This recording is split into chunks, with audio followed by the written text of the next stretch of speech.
Folks, Black Star Network is here. Hold no punches! I'm real revolutionary right now. Support this man, Black Media. He makes sure that our stories are told. Thank you for being the voice of Black America, Roland. Stay black. I love y'all. All momentum we have now, we have to keep this going. The video looks phenomenal. See, this difference between Black Star Network and Black-owned media and something like CNN. You can't be Black-owned media and be scared. It's time to be smart. Bring your eyeballs home. You dig?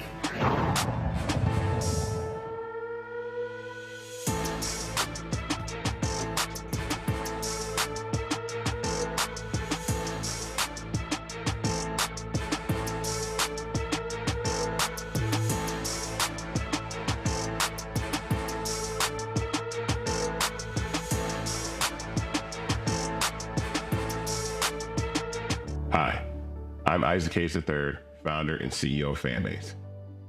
Fanbase is a free-to-download, free-to-use, next-generation social media platform that allows anyone to have followers and subscribers on the same page. Fanbase was built through investment dollars from equity crowdfunding from the Jobs Act.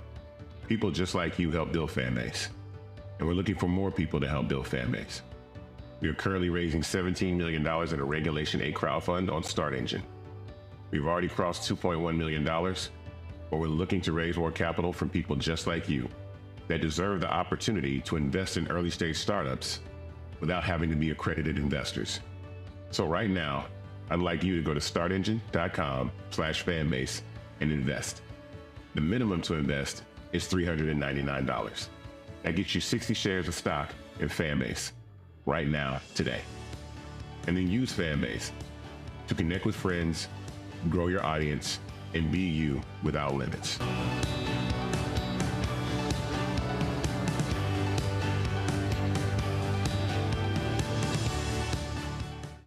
Go, Roland. Folks, today's Monday, December 2nd, 2024. Coming up on Roland Martin Unfiltered, streaming live on the Black Star Network. We're live here, TWA Hotel at JFK Airport in New York City, where there was assortment of union workers, labor officials, and community advocates who are focused on, of course, the ongoing fight for union representation. Of course, we're here with the International Association of Machinists and Aerospace Workers, or IAM. We're talking about the battle that's happening here in New York, but also what we're seeing all across the country. Also, we'll be talking about the election results and the impact that is going to have on unions across this country. Lots to talk about, folks. It's time to bring the funk. I'm Roland Martin Unfiltered on the Black Star Network. Let's go. Whatever it is, he's got the scoop, the fact, the find. And when it breaks, he's right on time and it's rolling. Best believe he's knowing. Putting it down from sports to news to politics. With entertainment just for kicks, he's rolling. It's on go, roll, y'all. It's Roland Martin, yeah. Rolling with Roland now. He's funk, he's fresh, he's real, the best, you know he's Roland Martin now.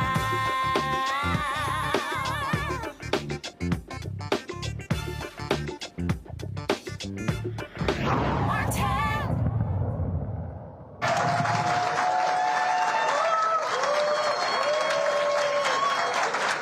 Folks, we're here at TWA Hotel in JFK Airport in New York City. And, of course, glad to be here. A couple of months ago, we were in Atlanta with IAM, talking about, again, the effort to unionize Delta ramp workers there. And so we're now here at JFK Airport. Lots has happened over the last couple of months. Let's get right to it. Richie Johnson, he's General Vice President, IAM Air Transport Territory. That's it. Y'all gonna clap on? Yeah, I'm gonna leave you hanging right there. It's kind of like, should we clap for him or not? I don't know. What would you do? Yeah, there's gonna be a long walk home.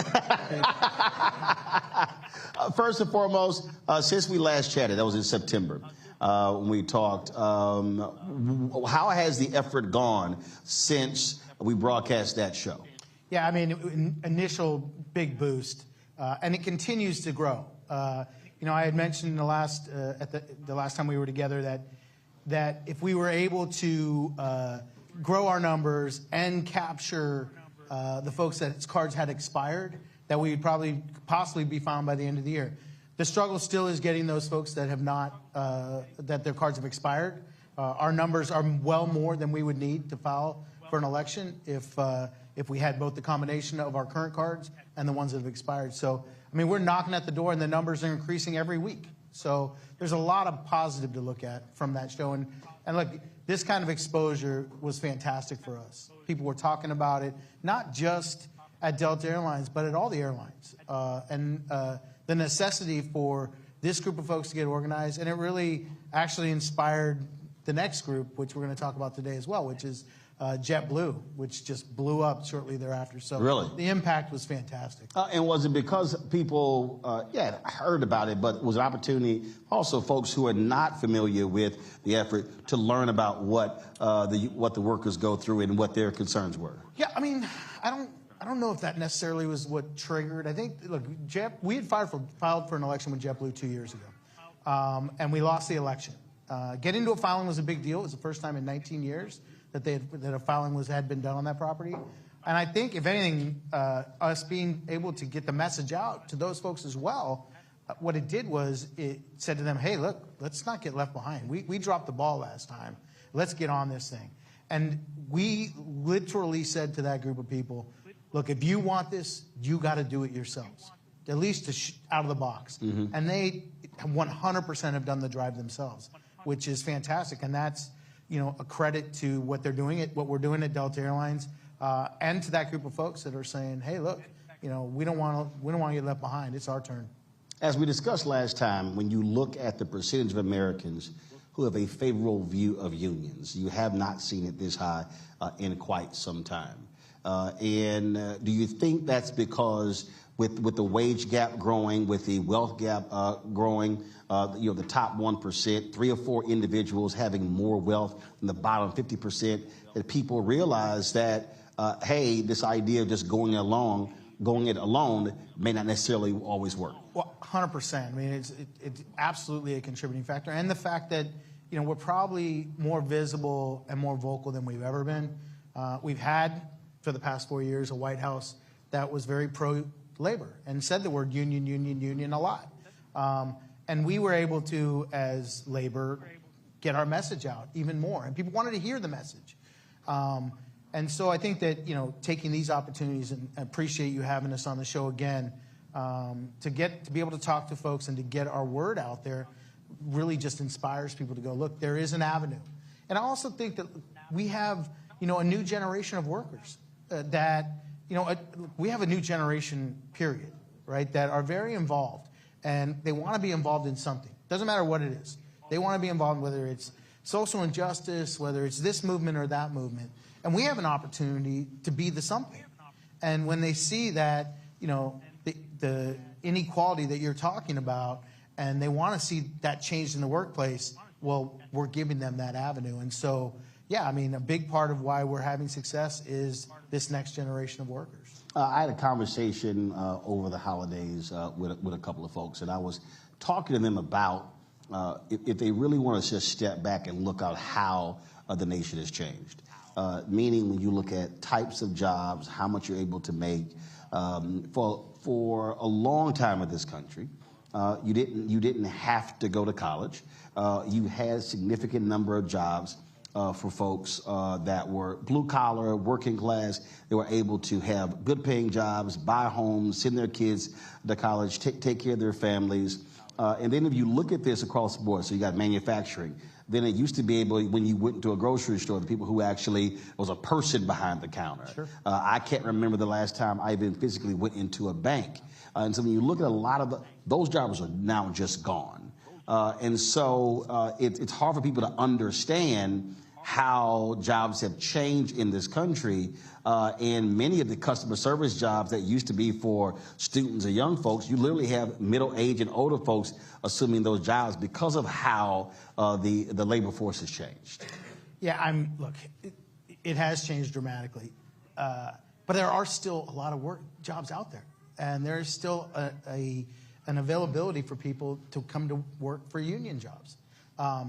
And there's been a shortage of people even making those attempts. I mean, I think part of the problem, too, is that for so long we were telling our kids, you got to get a college degree. Right. There is no job for you if you don't get a college degree. Well, that's not true. The trades are begging for people. Like, there's a lot of work out there. And look, if you're in the airline industry, that job's not going anywhere right now. I mean, yes, they're changing. You can go to a kiosk. But there's still people working at these airports. There's still people loading these bags. There's still people, taking your reservations or working security. As I tell somebody, there are some jobs you can't actually outsource. That's right. Somebody overseas can't get that bag from point A to point B. That's right. There's not a robot going out to your airplane and turning a wrench and fixing it, or changing the gears, or changing the wheels, or There's still all these. There's not a person coming. There's not a robot coming to your house to do your plumbing. There's not a robot coming to your house or AI coming to your house to redo your electrical in your kitchen. There's still a lot of work out there for people that want to work hard. Somebody posted a tweet 3 days ago that blew me away. It is amazing. They said it's pretty evil in a country where people are fine with a CEO making $10,000 an hour, but folks are having an attitude of somebody who wants $10 an hour. Yes. And it is, it really is. It really is crazy when you think about it. You have these conversations and folks are like, "Oh no, that's just too much." You're sitting there going, "But so and so." I mean, what was it? The outgoing Boeing CEO got something like a $60 million golden parachute or something like that. The previous one got, I don't know, 30, 40, 50, 60 million, and then the new one's going to probably have a great package as well. Folks are perfectly cool with that. Yeah. Well, look, and we've watched it the last several years, right? Where whether it was government workers, or now you even see like most recently Boeing, right? We represent Boeing, and the feedback was mixed, right? But I think overall people ended up getting behind them. Auto workers, government workers. I remember hearing everyone complaining about pensions for government workers. Like, well, you don't understand how collective bargaining works then, because the way it works is, you go to the table, you negotiate an agreement, and it's give and take. And they maybe gave up something. Maybe they got a little bit less in their wages at some point so that they could have a pension. Well, that's what we do every day, right? So, for people to complain about minimum wage, it's $20, it's $20 an hour for now, somebody making minimum wage. Good. Maybe they can afford to buy the coffee that they're selling you. Because to me, it seems ridiculous, and it's not, it's not going to change the cost of your cup of coffee. Like the cost of your cup of coffee is driven by greed. Like Starbucks, says, okay, let's see what happens when we raise the cup 50 cents. Well, you kept buying it. So let's see if we raise it another 50 cents. Well, you kept buying it. We'll keep raising it until you stop buying it. I think they got crack in that coffee. Yeah, that's definitely. I mean, I see these people at 5 o'clock in the morning, massive line. I'm like, what the hell? I'm like, there's 40 people in line. I'm like, go drink some damn water. I can't. I don't drink coffee. I'm sorry. I ain't knowing. How much? Like $7, $8, $9, $10 for a cup of coffee? Man, that's like a case of water. I can't. I'm sorry. Two cups of coffee and you just paid that person's hourly wage. Just wake the hell up. That's what just slap yourself. There you go. I just saved you about $9, $10. But I just find that argument absolutely ridiculous. Oh, how about this one? So I was flying back from Houston from Thanksgiving, and so I'm on the plane. I'm looking at this story, and I knew it was a lot.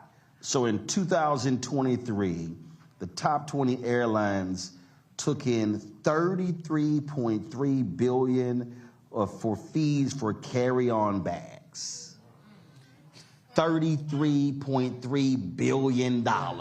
Yeah, and that's greed. There's no other driving factor than greed. Okay, you have airlines that don't have bag fees. Southwest Airlines, there's no bag fees, right? They're still making a whole lot of money. I sit on the board of directors of United Airlines. They talk about this. They talk about the bags and say, we can't get rid of the bag fees now. It's just too much money. We make way too much money to get away from the bag fees. And by the way, here you go again, 50 cents cup of coffee. You keep paying it. You know, you're not changing airlines. Those flights are full. They don't care. And people are still checking their bags. They're not saying, hey, I'm going to bring a carry-on. No, they're still checking their bags. As long as we're willing to do it, they're going to keep charging it. You mentioned earlier in terms of folks whose cards expired, and when we were in Atlanta, actually when I was flying back, I was flying back. I was on Delta, and I saw a brother. I said, hey, you know, we had a show last night. He's like, yeah, I saw the show. There's another side to the story, too. I was like, oop, I guess he wasn't down with the show. Like, oops, okay, no side he's on. Yeah. So how do you still deal with that? I mean, is it a one-on-one thing? I mean, how are you trying to educate workers who are skeptical of unionizing your ramp workers and others? Yeah, it really is a one-on-one when we can get them, right? This is an opportunity for people to hear us, and maybe they'd be willing to have those conversations. When we have those sit-downs, when we are able to knock on their door or their coworkers are able to engage them in the workplace, the vast majority, the percentage is super high. 70, 80% of the people that you can talk about the actual comparisons, they buy in. They're interested. So what's their fear? Is their fear, hey, if we do this, this is going to cause us to lose our jobs? Is that the fear? Sure, there's definitely that fear. There's absolutely that fear of that I don't want to be a target, right? There's absolutely that fear. But there's also just the unknown, right? They're being fed, you know, and I mentioned this on the last show. You're getting a relatively close wage to what the rest of the industry gets for them.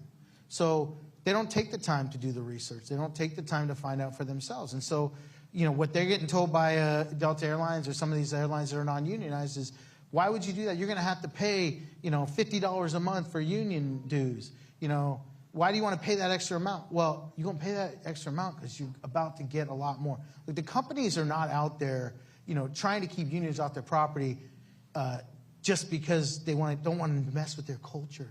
No, they're keeping them off the property because an airline like Delta Airlines is saving $1 billion nearly a year in labor costs because they don't give their employees the same package that every other airline worker that's unionized is getting. So what's that package? So what, for the person who's watching and listening who doesn't know, what are the workers getting if they actually do unionize? Like, so for say, give it. I'm not going to go through every airline, but I'll just take United Airlines as an example.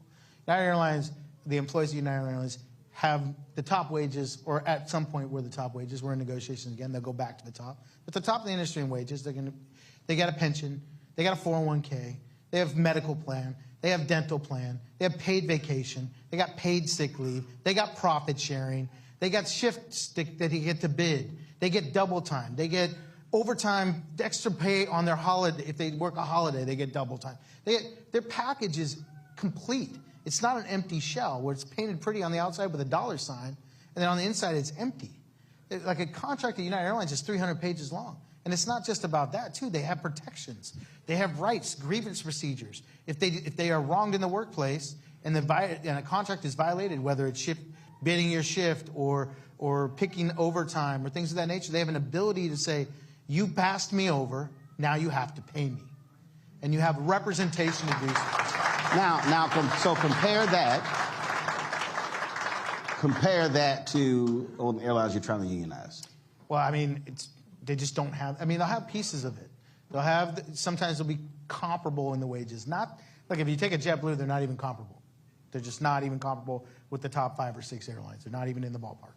But Delta does a good job of keeping the wages up there. But, you know, I'll give you an example. But your point goes beyond wages. There are other things in the package. So much bigger now. I mean, for instance, I'll give you an example. Delta has a pension, right? It's not the same type of pension that we have at a United or one of our other carriers. They have a pension. You get hurt on the job, at work, get hurt, job related. You go out, you get paid while you're going out. Whatever they paid you while you're going out, that comes out of what your pension compensation is when you retire. That's ridiculous. That's absurd. But that is because the law has a loophole in it that says that they can draw from that to pay their workman's comp or to pay their costs for that. They do. And then they take it out of your portion of your pension. That's just one example. Shift bidding, overtime, the list goes on and on of just the inadequacies, and it's not any different at JetBlue. I'm going to go to a break. We come back. I want to talk about November 5th. Oh, really? Yeah, we got to talk about that and how you are preparing your membership for the next 4 years. All right. Well, I'm gonna go throw up at break, and then we'll. That's not a problem. We got a big trash can right over there for you. Trust me, we made sure it wasn't orange. All right, y'all. Some of y'all figured that one out during the break. All right, y'all. Gonna be right back here from TWA Hotel at JFK Airport. You're watching Roland Martin Unfiltered on the Black Star Network.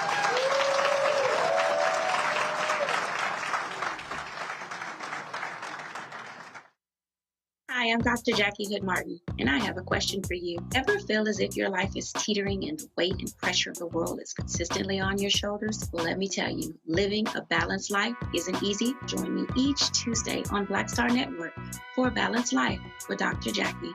We'll laugh together, cry together, pull ourselves together, and cheer each other on. So join me for new shows each Tuesday on Black Star Network, A Balanced Life with Dr. Jackie.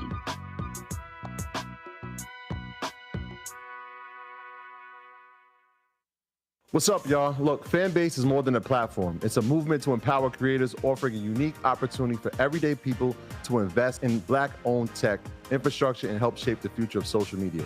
Investing in technology is essential for creating long-term wealth and influence in the digital age. The Black community must not only consume tech, we must own it. Discover how equity crowdfunding can serve as a powerful tool for funding Black businesses, allowing entrepreneurs to raise capital directly through their community through the Jobs Act.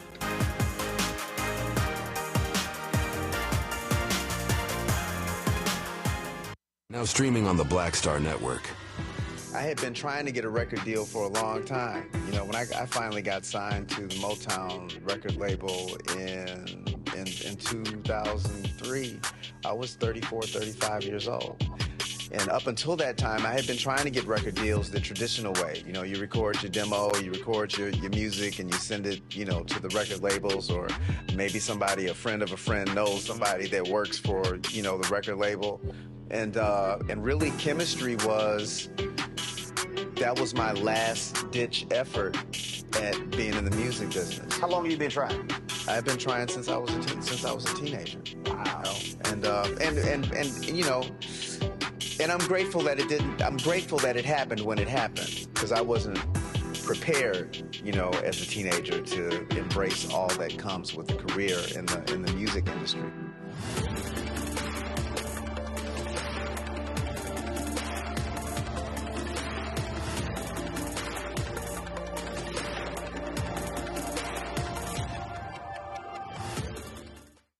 Now that Roland Martin is willing to give me the blueprint, hey, Cyrus, I need to go to Tyler Perry and get another blueprint because I need some green money. The only way I can do what I'm doing, I need to make some money. So you'll see me working with Roland. Matter of fact, it's the Roland Martin and Cheryl Underwood show. Well, should it be the Cheryl Underwood show and the Roland Martin show? Well, whatever show it's going to be good.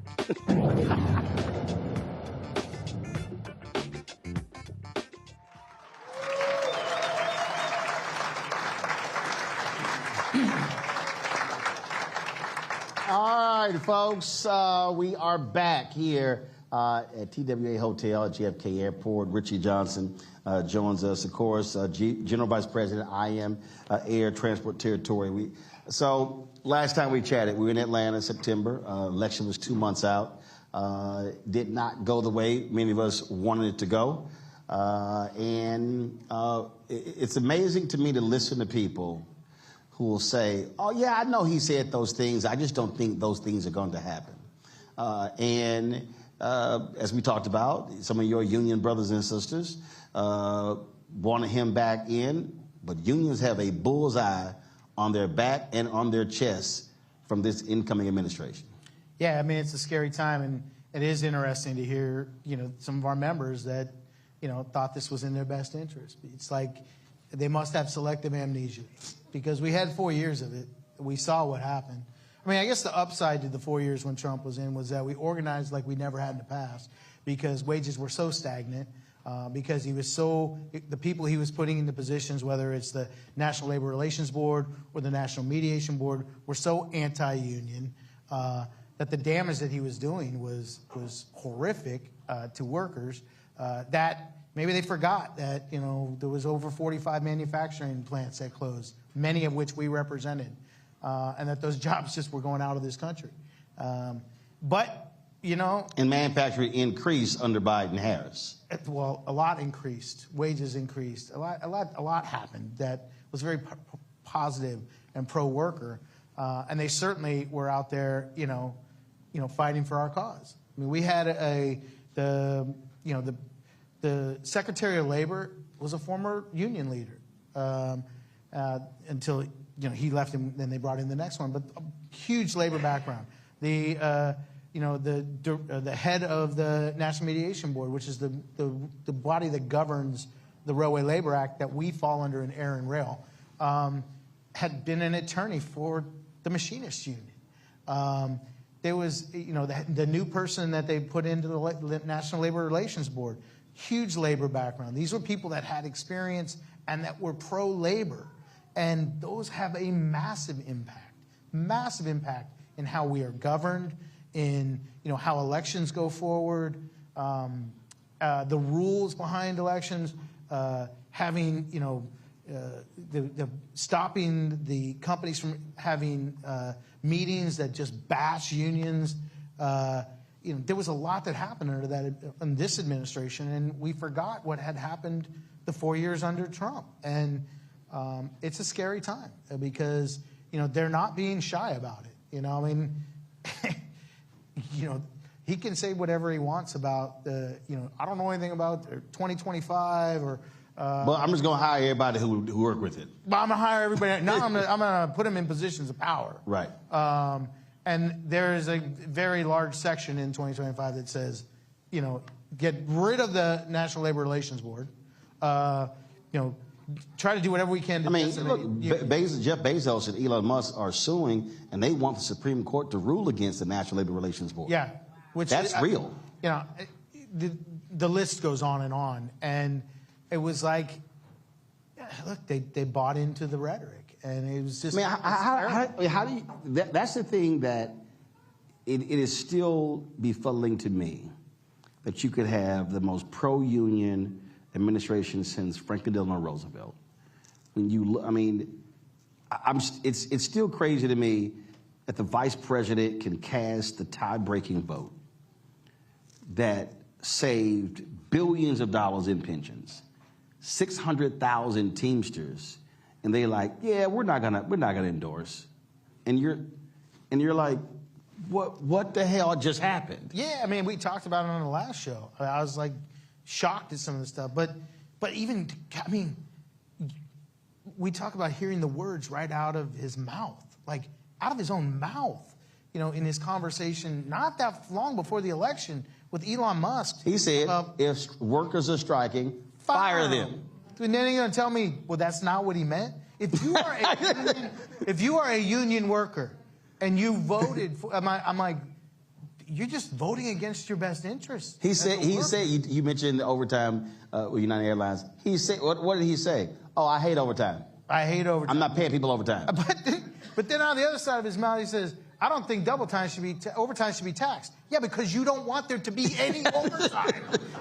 We can just eliminate taxing on overtime as long as there is none, right? And so, that works. And so, and that was just unbelievable to me that I would see individuals, and you're going, and that's why also it was driving me crazy. All these people would say, well, economic anxiety, and no, many of these folks were not voting for economic policies, because if you were voting for economic policies, there is no way in the world you can be a union worker saying I'm voting for economic policies, I'm voting for the working class, but I'm on. Ignore Harris, but vote for Trump. Those two things just don't go together. Yeah. If you can figure it out, I'd love to know what the answer is, because I'm befuddled by it as well. I just, I guess the answer is that they just did a lot better job of scaring the shit out of people and messaged it. that some big bad immigrant was coming for your job. I don't know. I represent 160,000 workers. I don't see any illegals doing their jobs. Just it was a fear. And people, it's hard, I think, for a significant portion of our country to look outside of their backyard. And they don't even really leave their backyard because they can't. Because if they did any research, now I am fortunate because with my work I get to travel the world. And I serve on boards that are global boards. And I know how people view the economy of the U.S. And I know the impact of inflation and what happened through COVID to most other countries in the world. Like 200% inflation. Like, the U.S. dollar is a beast anywhere else you go in this world. And they envy, what our economy has done because we turned it around. Yeah, how it recovered. 3 years. But let's be honest. The Democrats did a shit job of selling that. They did. I mean, I wish it would have been better, but it wasn't. And it was easy to, for Trump to get up there with a thing of Tic Tacs and say, you know what these things cost? Or, or a carton of eggs or whatever. And people bought into that shit. Yeah, they bought into the eggs being high, but overlooked that there was an actual trial where they fixed the prices on eggs. And there was a literal trial. They were found guilty. It was kind of like, that's the little details. That's little details. So how do you prepare your members, though, for what is about to come down the pipeline? Because I don't know. Folks have to be prepared for absolute chaos and the concentrated targeting of unions by his folks. Yeah, I mean, I look, we have to just keep messaging. But look, I hope I'm wrong. I mean, I hope that, I like the person that he put in as the new Secretary of Labor. She has a strong labor background. The Congresswoman out of Oregon, Lori Chavez DeRemer, she co-sponsored the PRO Act. So there's hopefully she will continue to be pro-labor. But that doesn't mean that every other appointment he makes, whether it's the National Labor Relations Board or the National Mediation Board or all these other things, couldn't go away. And it doesn't mean like every other person that he's put in there that she won't change her position and carry the company line. So it's a terrifying time, but we have to continue to do what we always do. Look, we had 4 years of it before, and we fought, and we fought hard, and we organized, and we kept battling, and we'll do what labor always does, which is fight for workers and let them know what we're doing and let them know what this administration is doing. And quite frankly, if he does all the things he promised, then we'll sing that loudly and proudly. I saw 4 years of the exact opposite of that. And I have a hard time believing that that's going to change. But man, I hope I'm wrong. Obviously, people focus on national elections. And one of the things that I've been reminding folks that, look, there's an election every single year. Next year in Wisconsin, there's a Supreme Court race. That's huge. We've seen the attack on labor unions by the Republicans in Wisconsin, and things when Democrats took a 4-3 lead with the last Supreme Court seat, that completely changed the composition of the court. I look at North Carolina. Allison Riggs won for re-election by 600 votes. The Republicans in North Carolina right now are trying to vacate her win to order a new election because they got 5-2. They want to be 6-1. So one of the things that I was reminding people that there are other places, there are state races, those Supreme Court races that are critical because those Supreme Courts have played a huge role in a lot of these labor decisions, not just, again, what's happening federal, but also what's happening on state level. Are y'all also involved in a lot of those races? Absolutely, very much so. In fact, our director of legislation is here today, and we talk about that all the time. With from the bottom up, we have to win these other elections, whether it's local, state, or federal. But every one of those is hugely important now. And in 2 years, we'll be looking at the House and the Senate as well. And so we're already preparing for that. And looking for what the future could possibly be. We were talking earlier, and you said one of the things that even labor had to learn is how to pound his chest to get people to understand what wins look like and successes, and not just sort of just hop from one thing to the next. And you mentioned how previous 4 years, how you really focused on organizing and mobilizing.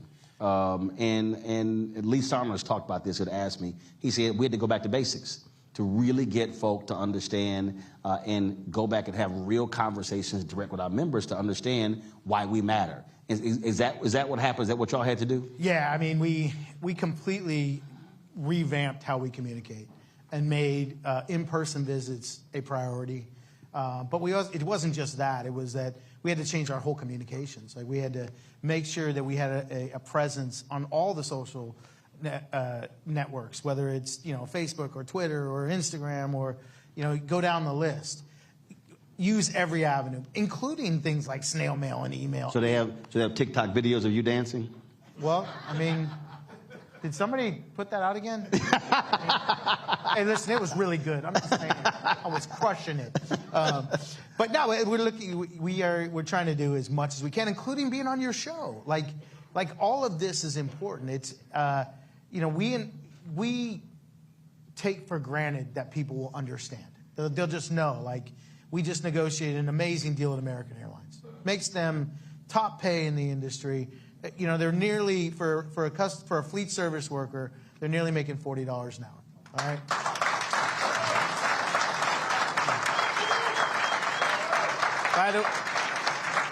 By the way, what are you making at Delta and JetBlue? But we don't. Where we fall short is that instead of going out and spending an enormous amount of time and just pounding our chest and going, look what we did, we go, we got a merger with Alaska and Hawaiian over here. And we gotta make sure that we take care of their security, and we gotta make sure that we negotiate a transition agreement that keeps them at the top of the industry. And so you just keep moving from issue to issue, and sometimes we take for granted. Mm-hmm. So we've really focused on trying to make sure that the world of workers knows what we're doing, and we continue to do that. And I think, look, as much as we're doing that, as much as we're on the Roland Martin show, or we're putting information out, in the different social networks, when I go to a break room, I go to as many as I can. I have an office in D.C. I'm there twice a year. Like, I don't go to the office. When I have a downtime, I go out and I visit the members. And many of the members in this room will say, hey, look, he came to my station. He was out there and he talked to my people. I go out there not because I want to say, pat on the back. I go out there because I want to talk to them about what their issues are, but I also want to tell them about what we've been doing. And when I go to those break rooms and I say, hey, did you know that this happened, this happened, this happened, this happened, this happened? And unless it's on their carrier, they probably don't. And it's important that they do know, because what you do at United affects American. What you do at American affects Southwest. What you do at Southwest affects Delta and affects JetBlue. And each one of those, Alaska and Hawaiian and all these other carriers that we represent, every one of those, look, when COVID hit and United put a mandatory vaccination in, it was the rest of the airlines just jumped on the bandwagon. Because one airline did. It doesn't just go when that kind of thing happens. It goes for everything. When United gets the best wages in the industry, American Airlines goes, look, for us to stay competitive, right, we got to get the best wages in the industry. And so we go in there and we fight for that. And we're not doing this parity bullshit either anymore. Where, hey, we want to make sure everybody's equal. That's fucking bullshit. All right?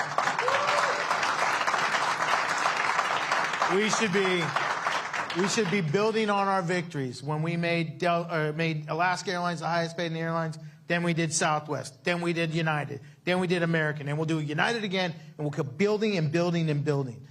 But we have carriers like Delta and JetBlue that have inferior contracts, and they hurt that possibility. When you have the biggest airline, or one of the top two biggest airlines in the world at Delta Airlines, and they have an inadequate contract, it hurts our ability at the table. It hurts our ability to get the best, even more, for our workers at the other airlines we represent. And so what we do at Delta and what we're doing at JetBlue matters to everybody that's on another carrier in this room. And that's why getting that message to each of them, whether it's in a break room or it's through your show or other avenues, we got to take advantage of all of it every chance we get. So keep inviting me back, because I'll keep coming back. All right. Gonna go to a break, come back, we'll chat with some of these workers as well. Folks, you're watching Roland Martin Unfiltered on the Black Star Network. Don't forget to support the work that we do. Join our Bring the Funk fan club. Your dollars make it possible to travel all across the country doing shows like this. If you want to support us via Cash App, don't forget to use this QR code Stripe. Tell your Cash App lost their mind, changed their damn rules, got rid of all of our accounts. But we figured a way around that, so we use the QR code.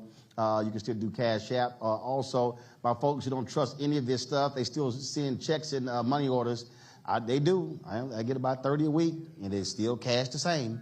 P.O. Box 57196, Washington, D.C., 20037-0196. PayPal is R Martin Unfiltered. Venmo is RM Unfiltered. Zelle, Roland at RolandSMartin.com, Roland at RolandMartinUnfiltered.com. Don't forget, download the Black Star Network app, Apple phone, Android phone, Apple TV, Android TV, Roku, Amazon Fire TV, Xbox One, Samsung Smart TV. Be sure to get a copy of my book, White Fear, How the Browning of America is Making White Folks Lose Their Minds. Available, bookstores nationwide. That is the name of the book, y'all, seriously. And don't forget, y'all, our new shirts are out. I'm going to wear it probably on the show tomorrow. Y'all see the shirt right there. Don't blame me. I voted for the black woman. So y'all go to RolandMartin.creator-spring. RolandMartin.creator-spring.com. Yeah, y'all, that's a real shirt. All right, I'll be right back. I'll be ordering mine. Thank you, brother. All right, let's see. On the next Get Wealthy with me, Deborah Owens, America's Wealth Coach, Black Americans have 1/10 the wealth of their white counterparts. But how did we get here? It's a huge gap. Well, that's why we need to know the history and what we need to do to turn our income into wealth. Financial author and journalist Rodney Brooks joins us to tell us exactly what we need to do to achieve financial success. You can't talk about why we are, as Black people, where we are, unless you talk about how we got here. Bridging the Gap and Getting Wealthy, only on Black Star Network.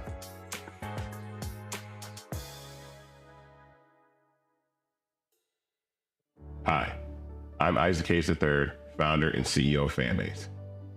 Fanbase is a free-to-download, free-to-use, next-generation social media platform that allows anyone to have followers and subscribers on the same page. Fanbase was built through investment dollars from equity crowdfunding from the Jobs Act. People just like you helped build Fanbase, and we're looking for more people to help build Fanbase. We are currently raising $17 million in a Regulation A crowdfund on Start Engine. We've already crossed $2.1 million, but we're looking to raise more capital from people just like you that deserve the opportunity to invest in early stage startups without having to be accredited investors. So right now, I'd like you to go to startengine.com/fanbase and invest. The minimum to invest is $399. That gets you 60 shares of stock in Fanbase right now, today. And then use Fanbase to connect with friends, grow your audience, and be you without limits.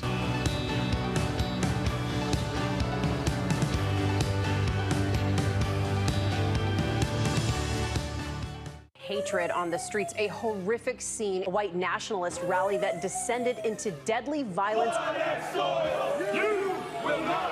White people are losing their damn minds.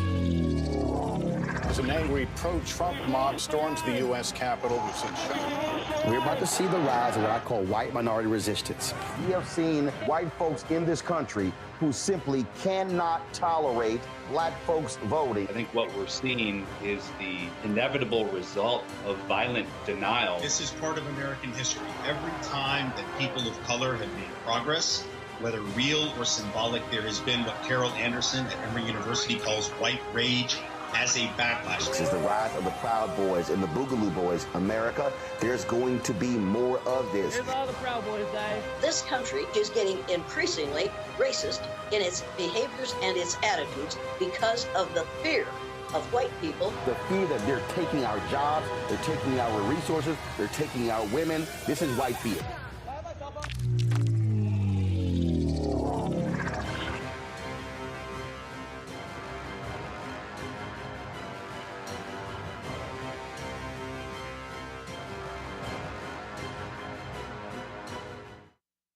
Pull up a chair. Take your seat at the Black Table with me, Dr. Greg Carr, here on the Black Star Network. Every week, we'll take a deeper dive into the world we're living in. Join the conversation only on the Black Star Network.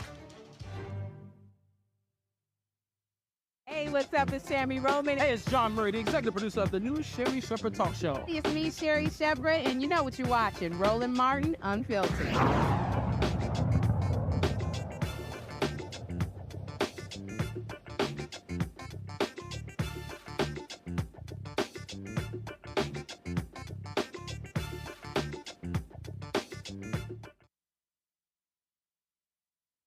Delta and JetBlue workers are fighting for a voice at work. These airline workers deserve a fair shot at a better future. I support them as they seek to join with the IAM. By staying neutral, Delta and JetBlue can show they respect their employees and their right to organize.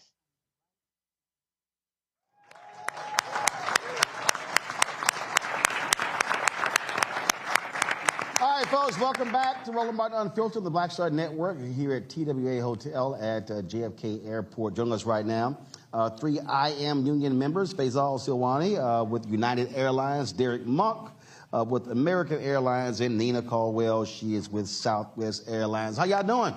Wonderful. All right.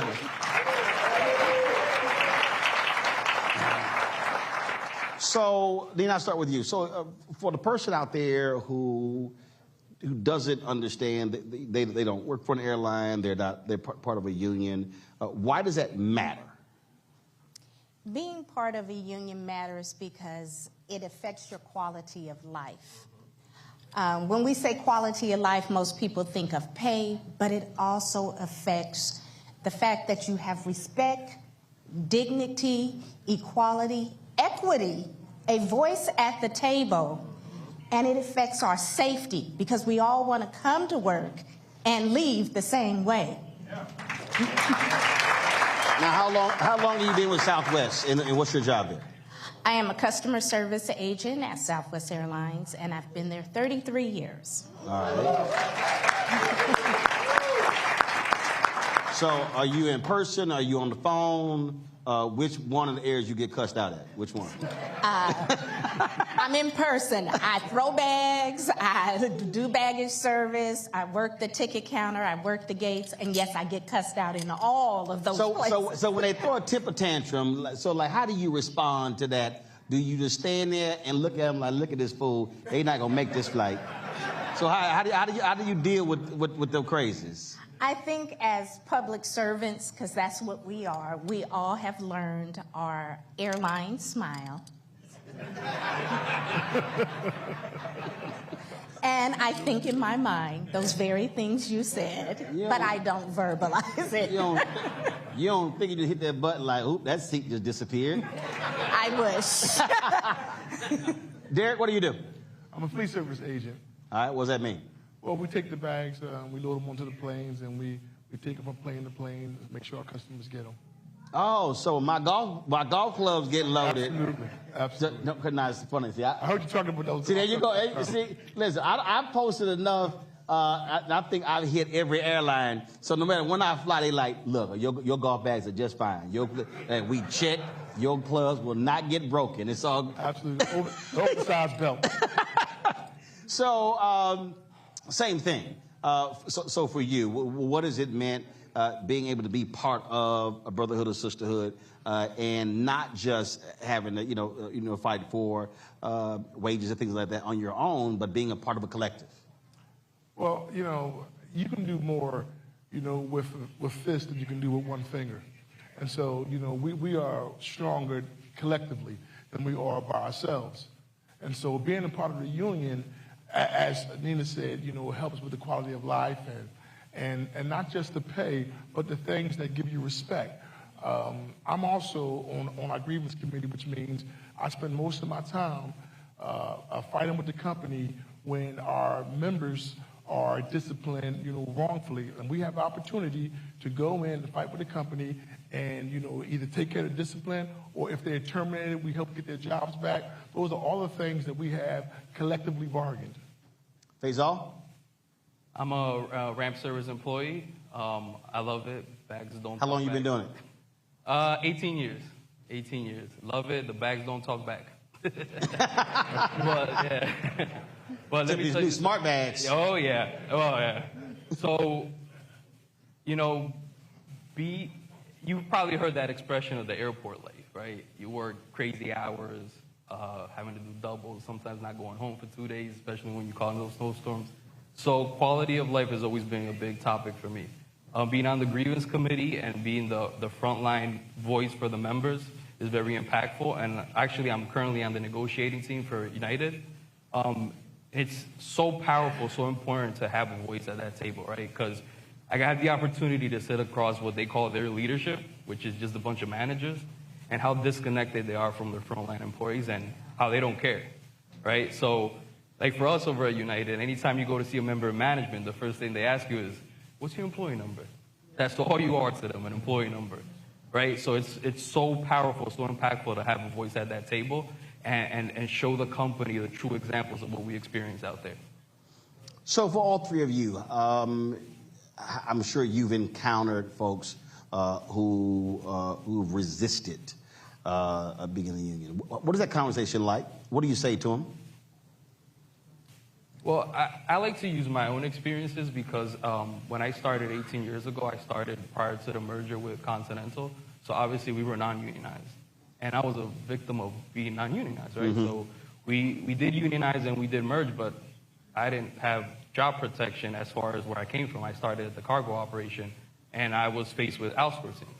Have a company come and tell me after 7 years, hey, by the way, we're going to get rid of your job, but if you want, you can work for the vendor for half the pay and no benefits.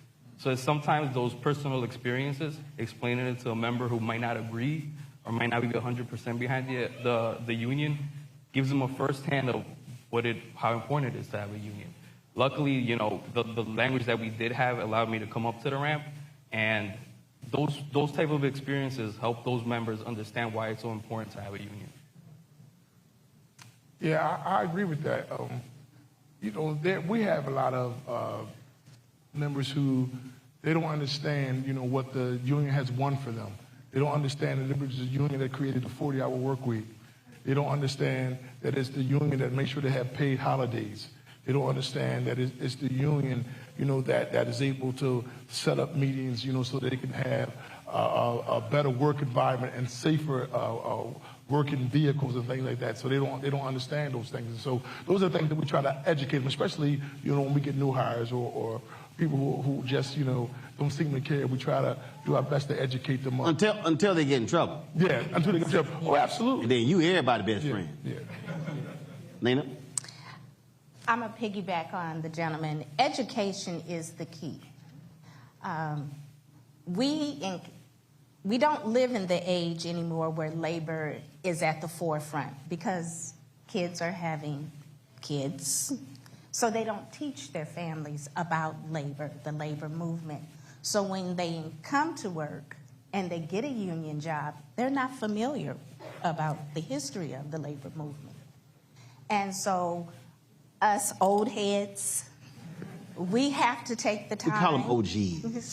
OGs. We say old heads. Yes. OGs. OGs. We have to take the time to pull our younger members aside and explain to them the benefits of being a part of a labor movement and the history. Because how can you be a part of something if you don't know what it's about?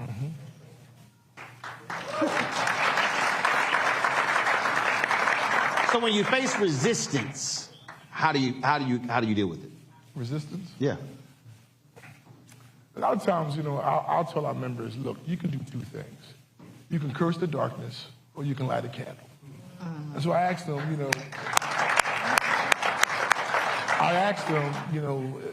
get involved. There's a man in the audience right now, Gil Simmons, who is the reason why I'm sitting in this chair right now. Because 18 years ago, I got in a situation where it wasn't my fault. He came to my rescue and asked me to get involved, and that's why I'm sitting here right now. Who's Gil? That's Gil right there. All right, stand up, Gil. He gave you a shout out. There you go. So he asked me to get involved, and I got involved so that what happened to me wouldn't happen to others. And so, you know, I always say, listen, you can talk about it, you can curse the darkness, or you can light a candle. Let's see what you can do. Bring your skills, bring your talents. Let's see what you can do. Help the union, because you are the union. Well, like the sister mentioned before, is that education, right? I like to compare our management to our unionized workers, right? So, you know, we all hate that Mando language, right? That Mando word. I don't want to stay past my shift.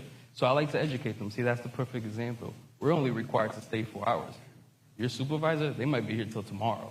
So I think that education shows them how important it is to have that contract, those rights, and it just opens up their eyes to, wow, how different things could be if we didn't have that contract. And that resistance tends to step back a little bit once you educate them. Well, you talked about younger workers. Are you seeing them embrace what you're laying out and understand that their job is to continue this forward? That it's not going to be here just because. You actually have to do some work to keep this thing going, keep it alive. Absolutely. We have a young workers movement, and so what I am finding is that they're more engaged, that they want to make the change in this union. So they come with ideas, fresh ideas, to move us forward. So we want to do everything we possibly can to educate them, to keep them engaged, because they are our future. I'm not going to be at Southwest forever, but I need someone to also leave my legacy to continue my legacy. All right. Now, Faisal, I want to go back to what you said. So you were, when they had the merger, so you've experienced both worlds, not being a part of one and being a part of the IAM. What was the biggest difference? Favoritism. I can't tell you how many times I would see them go to their buddies. Just because you're my friend, you're getting the overtime next.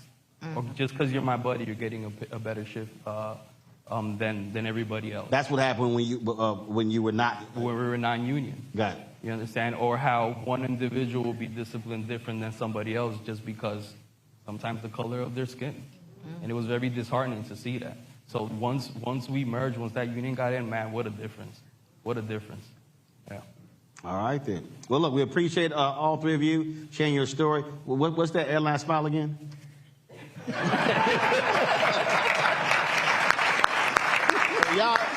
y'all act the fool, y'all see that smile, y'all know what's coming next. I'm just saying. I appreciate it. Thanks so much. All right, y'all. We're going to continue the conversation on the other side in our second hour. Folks, you're watching Roland Martin Unfiltered right here on the Black Star Network. Back in a moment.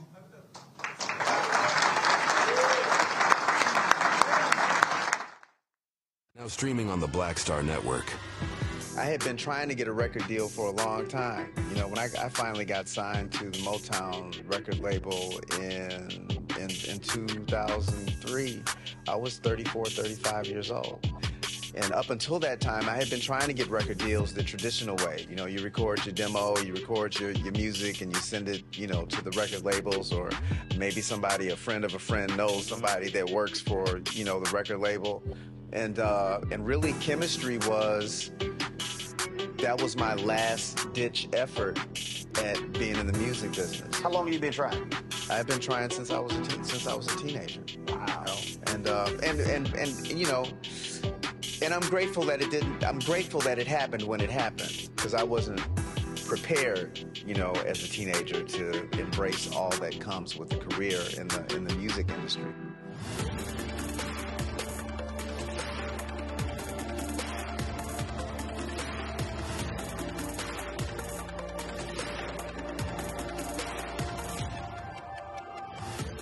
What's up, y'all? Look, Fanbase is more than a platform. It's a movement to empower creators, offering a unique opportunity for everyday people to invest in Black-owned tech, infrastructure, and help shape the future of social media. Investing in technology is essential for creating long-term wealth and influence in the digital age. The Black community must not only consume tech, we must own it. Discover how equity crowdfunding can serve as a powerful tool for funding Black businesses, allowing entrepreneurs to raise capital directly through their community through the Jobs Act.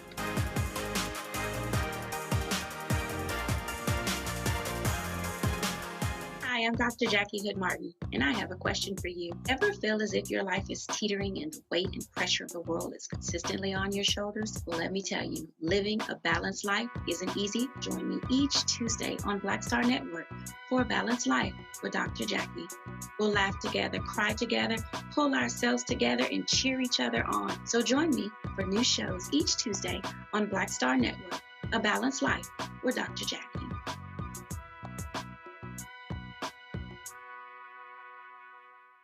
When you talk about blackness and what happens in black culture, covering these things that matter to us, speaking to our issues and concerns. This is a genuine people-powered movement. There's a lot of stuff that we're not getting. You get it, and you spread the word. We wish to plead our own cause. Too long have others spoken for us. We cannot tell our own story if we can't pay for it. This is about covering us. Invest in Black-owned media. Your dollars matter. We don't have to keep asking them to cover our stuff. So please support us in what we do, folks. We want to hit 2,000 people, $50 this month, raise $100,000. We're behind $100,000, so we want to hit that. Y'all money makes this possible. Checks and money orders go to P.O. Box 57196, Washington, D.C. 20037-0196. PayPal is R Martin Unfiltered. Venmo is RM Unfiltered. Zelle is Roland at RolandSMartin.com.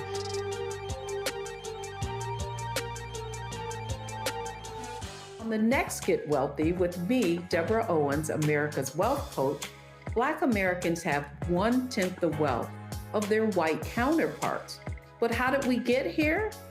It's a huge gap.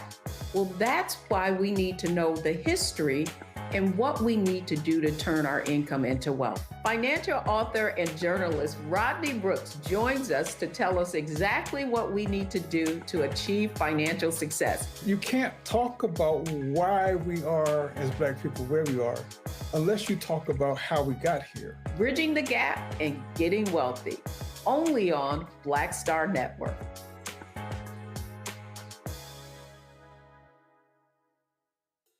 Black Star Network is here. Oh, no punch! I'm real revolutionary right now. Thank you for being the voice of Black America. All momentum we have now, we have to keep this going. The video looks phenomenal. See, there's a difference between Black Star Network and Black-owned media and something like CNN. You can't be Black-owned media and be scared. It's time to be smart. Bring your eyeballs home. You dig? Pull up a chair, take your seat. The Black Tape with me, Dr. Greg Carr, here on the Black Star Network. Every week, we'll take a deeper dive into the world we're living in. Join the conversation only on the Black Star Network. Hatred on the streets, a horrific scene, a white nationalist rally that descended into deadly violence. You will not. White people are losing their damn minds. As an angry pro-Trump mob storms the U.S. Capitol, we've seen shooting. We're about to see the rise of what I call white minority resistance. We have seen white folks in this country who simply cannot tolerate Black folks voting. I think what we're seeing is the inevitable result of violent denial. This is part of American history. Every time that people of color have made progress, whether real or symbolic, there has been what Carol Anderson at Emory University calls white rage as a backlash. This is the rise of the Proud Boys and the Boogaloo Boys. America, there's going to be more of this. Here's all the Proud Boys, guys. This country is getting increasingly racist in its behaviors and its attitudes because of the fear of white people. The fear that they're taking our jobs, they're taking our resources, they're taking our women. This is white fear.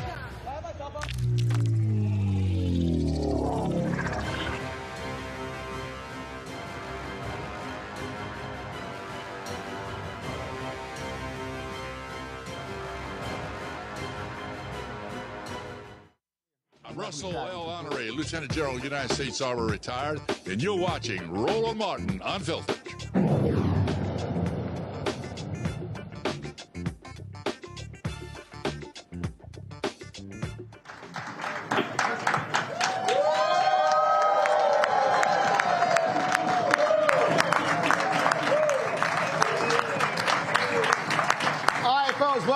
TWA Hotel, JFK Airport.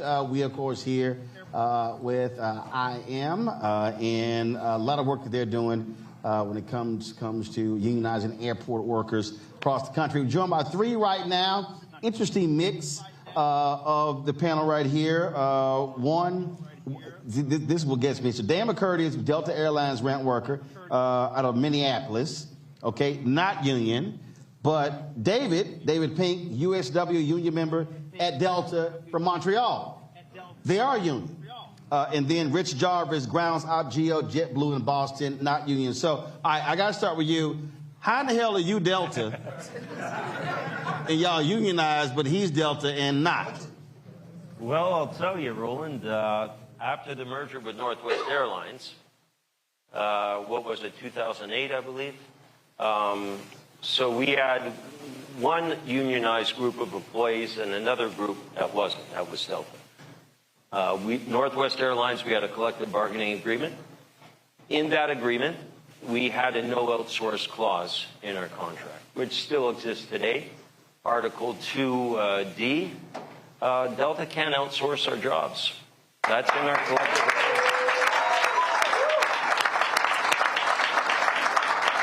So we're now into our third deal with Delta. We just negotiated a deal that makes us the highest paid in the industry in Canada. Nice. And that was all because of the Northwest deal. No, this is the third deal since the merger. No, I'm saying is initially. Yeah, initially, Northwest was unionized, and then when there was a merger, they had to accept the terms of that deal. Exactly. So the Delta group got furloughed. The Northwest were the surviving group for the airline. Wow.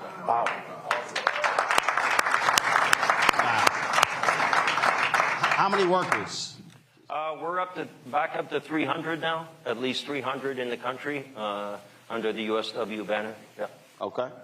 All right. And so I'm sure, Dan, you like, damn. They got it good. They do got it good. And so I've been with the company 26 years, and I'm pre-merger Northwest as well. So I've been represented by the IAM before. So about approximately half my time has been as an IAM member, and then the second half of my career as a Delta employee unrepresented. So, and the difference between the Canadian workers and ourselves is the laws here in the United States say that we have to organize system-wide across the United States. So if we want to gain union representation under the Railway Labor Act, we have to organize all 45 cities. So not just locally, all cities? All 45. I mean, that's one of the biggest hurdles that we have, is that it's such a huge organizing drive. There's about 19,000 Delta employees, and it's hard. And these cards, they expire after 1 year. And not every employee is paying exact attention to everything that's going on at work. So they don't realize that their card expires. Right now, today, if all of the cards were valid, we could file for an election tomorrow. That's how much support that we have for unionization at Delta.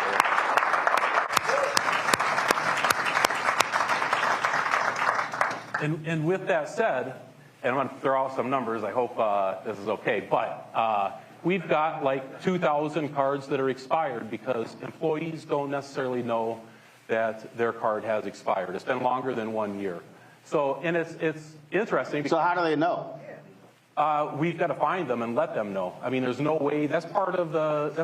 Like, is it digitized? Is it like, do you know exactly who's expired? Well, the IAM does. So union leaders can contact. We have good communication back and forth.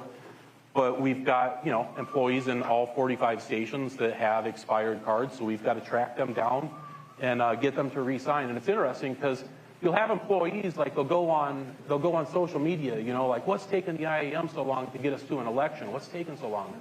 And then I'll call up, hey, I see that he's wondering what's taking so long. Can you check to see if he signed a card? Well, he signed a card, but it expired like 3 months ago. So, and I'm not complaining towards that employee, but that's the hurdle that we have. Why not? Because they don't necessarily, not everybody's as involved as us. But he went to talk shit. Well, and if I give him credit though, he signed a union authorization card. He wants it. He just doesn't know the intricate rules that his card expires after. So did you send a DM? So he got a DM, said, hey man, that's part of the problem. I'm just checking like. No, that's a... I'm King Petty. I'd be like, cause your ass ain't renew your card. But yeah, no, I mean, the more hands that we have collecting cards and letting people know that their cards are expired, that's how we get to an election. There's not a specific date that we're shooting for. We need to get 2,000 cards that have expired back up to date. And we've been collecting every week. We collect like 200. Our goal has been 200 a week. We've been collecting like 200, 225, 250 every week. But Delta knows this is a game to them. This is a game to keep unionization out. And what they do is, like we were hoping to file for an election in November. So they're going to play the game. Let's stop them. They hear our game plan. So they've been hiring people. They've been hiring people left and right. We have training classes in Minneapolis on day shift, about a dozen, 15, 17 every single day on morning shift. Same thing on night shift. And at the exact same time that they're hiring people, they've also reduced a lot of 40-hour lines down to 30-hour lines. So you need more people.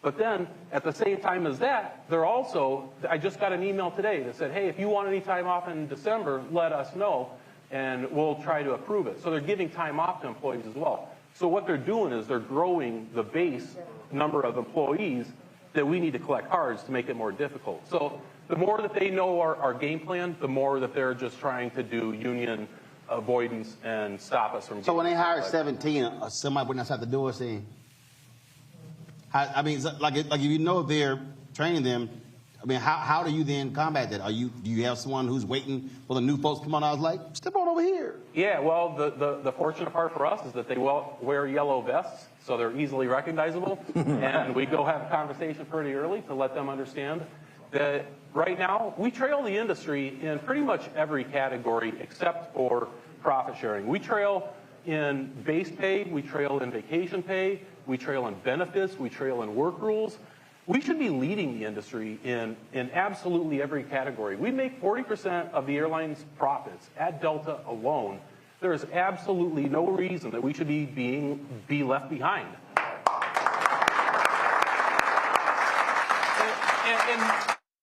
And no disrespect to any of the other airlines out there as well. When we get to a union contract, we're going to be negotiating from a different standpoint than what the other airlines have been able to, because we make so much profit. This airline has the ability to take care of every employee from head to toe. They're just choosing not to do it. So with the union, we can do that.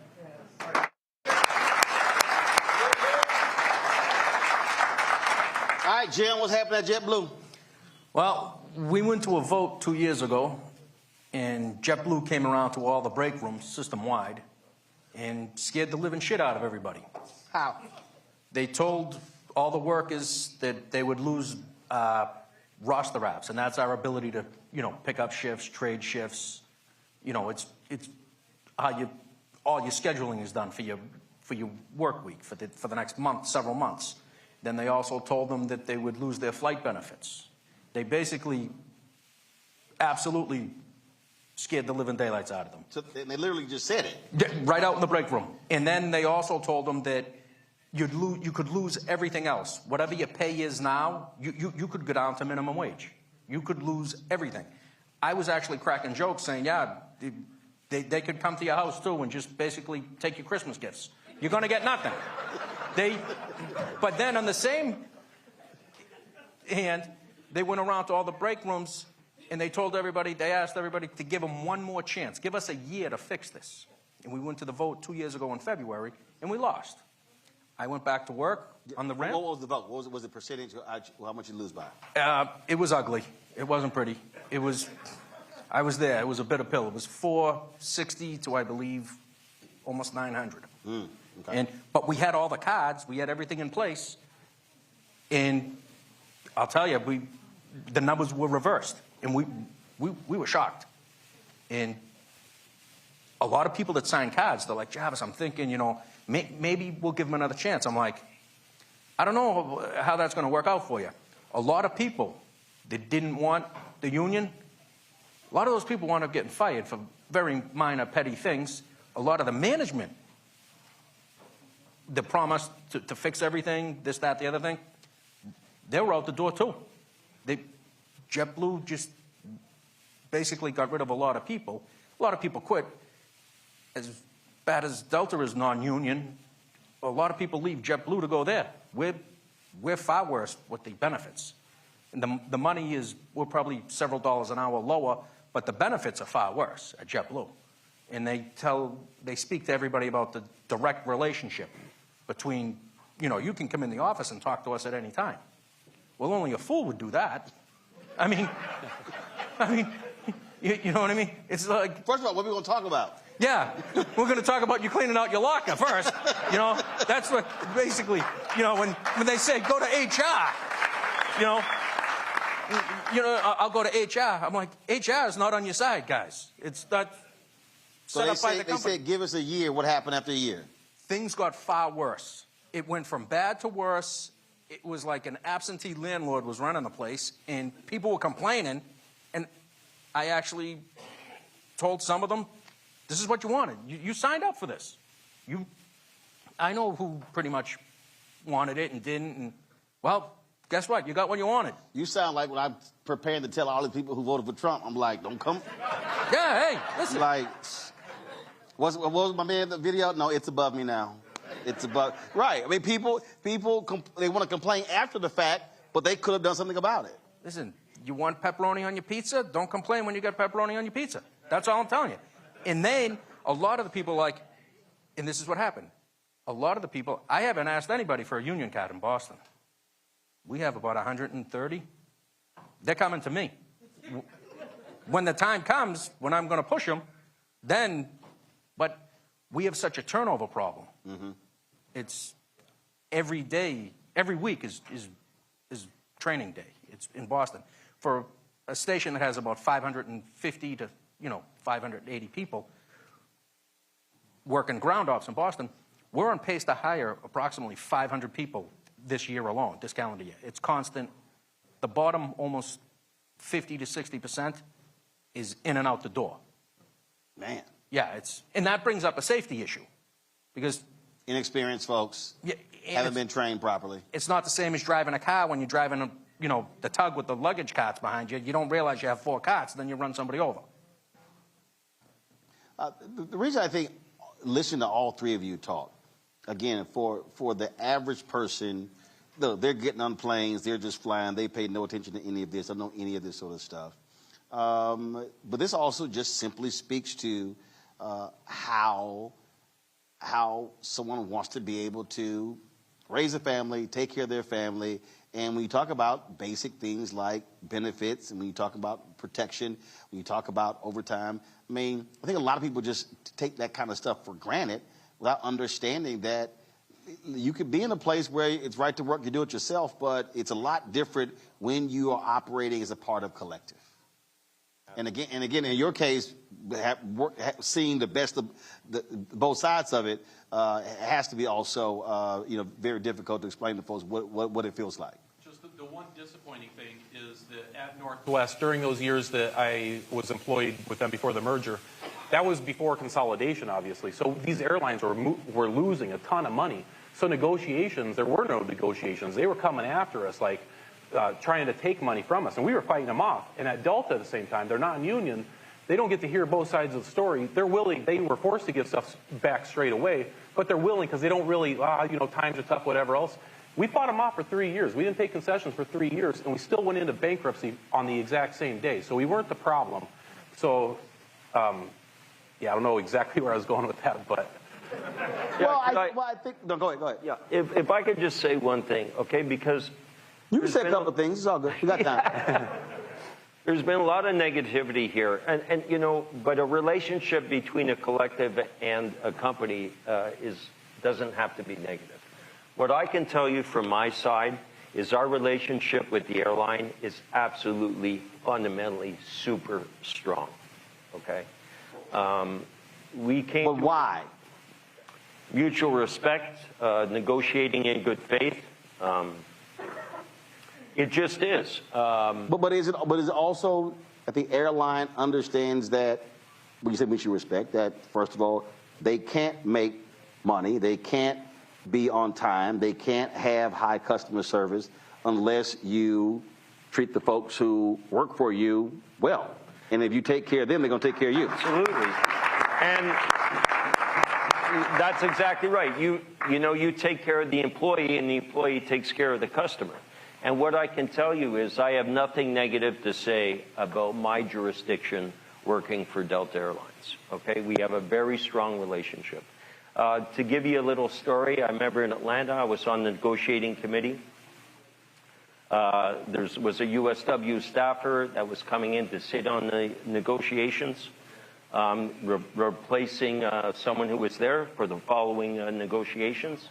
And we came in that morning, and we came into the boardroom. We met the Delta folks and grabbed their breakfast and coffee and exchanged pleasantries. And then we went up to our boardroom, and Derek said, "What's with all the hugging?" Okay, so, you know, it's not to say that we haven't been at loggerheads, but in the end, it's a very strong relationship. You damn Canadians. Yeah.